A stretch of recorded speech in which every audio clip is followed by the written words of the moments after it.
Salam əziz və dəyərli izləyicilərimiz. Mingəçevir şəhərində Xətai küçəsində 2-ci mərtəbədə bir otaq 2 düzəlmə evindən qarşısına çıxmışıq. Evimizin qiyməti 53.000 manatdır. Gördüyünüz kimi təmirli evdir. Evdə boş vəziyyətdə satılır. Yəni bir dənə krom mebeli qalacaq. Bütün əşyalar götürüləcəkdir. Allah xeyir versin. Bir dənə təqdim edək izləyicilərimizə baxsınlar. Mətbəxi də zəhmət olmasa çək mətbəxi.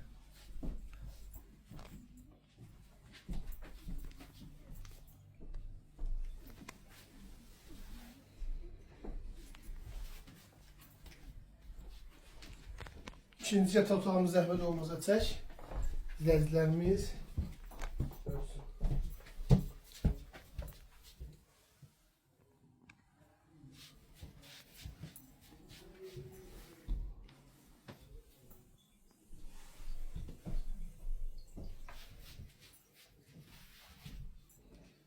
Allah xeyir versin.